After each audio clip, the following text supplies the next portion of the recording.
Good morning, YouTube. This is Tennessee Hillbilly in the Philippines, talking to you from Magahan, Cavite. It is March the 31st, approximately 10 minutes till 10 in the morning.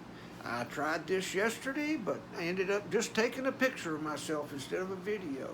But right now, we are on ECQ. This is the same type of quarantine we were on last year when this COVID virus started.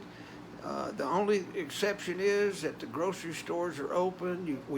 They haven't handed out quarantine passes yet, and I still can go into the grocery store. So, is it good? Is it bad? I don't know. The businesses are open. The barangay and the Philippine National Police are going around telling what businesses can open, what business can shut.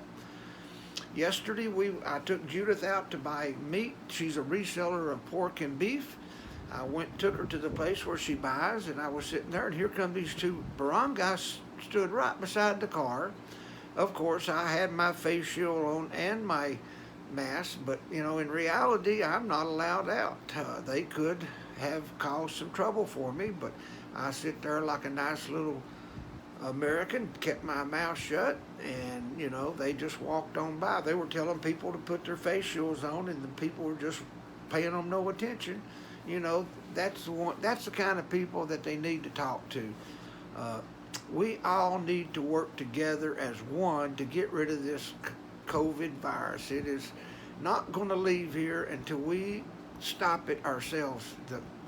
It takes everybody, not just a part of everybody, but everybody. Manila is probably the reason that we went back on ECQ.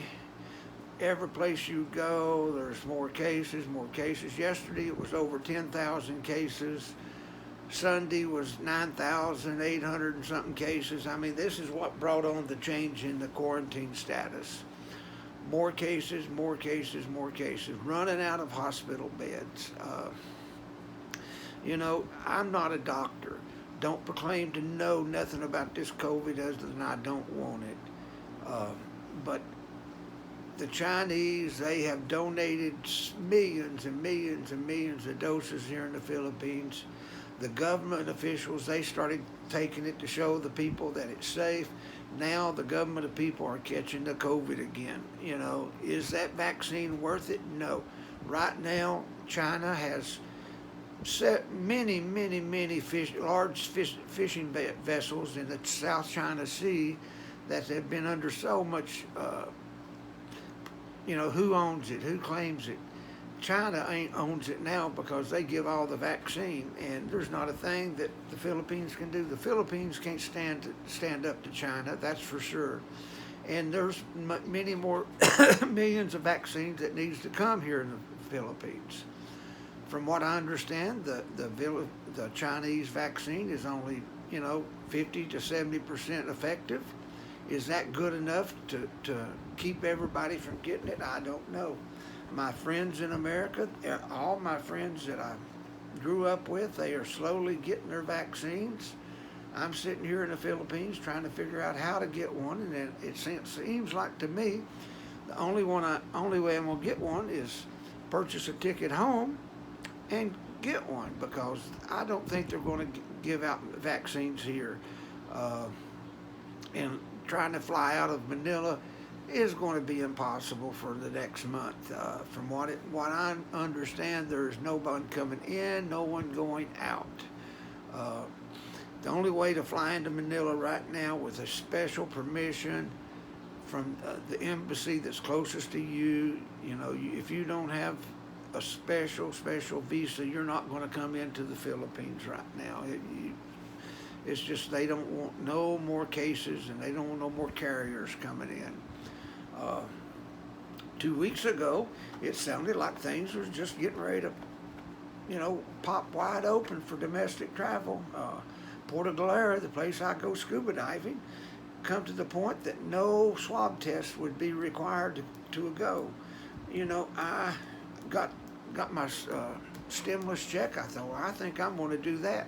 then I sit here and my wife and I, we talked about how easy it is for the Philippines to change the rules on quarantine at the spur of the moment. And you know what? What we decided was to go to her home province, Nuevecita, I think I'm pronouncing that. That's going towards Baguio. Uh, and we did, and we had a wonderful time. We visited with her father. Her father moved back from Pasay to there because he's sick. But he's really, it's probably a better place for him. He's got an aunt there that will make sure he eats, take care of him, and call us if he needs something. And of course, we bought refills of his medicine, bought him some food. You know, basically what he wanted was a load for his phone. But the kids enjoyed seeing their grandfather. I enjoyed meeting the family and hearing all the stories about Judith when she was a little girl, and getting all the encouragement from all of her aunties. That she has many aunties over in Australia and Hong Kong. Most of them were overseas workers and got out of the Philippines at an early age and had married. But they're so proud of Judith and me that we took the time out to come see her father, and I'm happy that we could do it. But then on Sunday, it broke news that they're not going to let people back into Cavite, our home province. They would be setting up military checkpoints. You know, that put a little stress on us. And then later that night, they put out also amended to that, saying that if you have your proof that you live in Cavite, you'll be let through. So of course, we hired a driver. The driver got us back before lunch that morning. Unbelievable how quick they've opened up the new Skyway, which takes you to the airport, Nia, and they've opened it up all the way from Bulacan into Pasay City or the Metro Manila. No traffic whatsoever. I mean, it was a breeze. But anyway, I took over driving at Mall of Asia, went into Cowick, and Cowick is where they have the military checkpoint. I pulled up. Good morning, sir. How are you? And of course, Judah, she just pulled her driver's license over there and showed me. Judah told me, says, we're on our way back home. And he says, thank you, sir, and just waved me on. Now, before, if it was Filipino driving, they would ask for all kinds. We had to have travel permits. Everybody had to have a quarantine pass. And it was just, if I was probably just lucky and got a military man that wasn't very good in English, and this has happened several times. They just waved me through. But anyway, we got back home, and it was the next Sunday they announced that they were going to put us on ECQ. And God has been very good to us. We have supplies, we have food. I went into the freezer and it was packed full. My wife started selling barbecue, and she's been doing really good at that. She's been really good at reselling, so she's had to make adjustments on how she sells it and when she sells it. She put out on her Facebook account that all barbecue orders have to be put in before certain time in the afternoon, and be done by 6 p.m., which is the start of the curfew time. No children allowed. Children under 18 or 16 are not allowed out. Seniors over the age of 65 are not allowed out except for going to the doctor and exercise in the morning from 6 o'clock to 9 o'clock. The barangay has been riding around in the subdivisions in the afternoon, but it looks like everybody's obeying what they're supposed to do here. Filipinos are good at following rules. And most people here want to get rid of this crap. They want, they've canceled Easter here. Governments all over the world is doing anything they can to get rid of God in our life. As Christians, we have to fight back and not let them do it. We need to celebrate that God rose again after death. He lives. We need to celebrate this, even if we celebrate it in our home.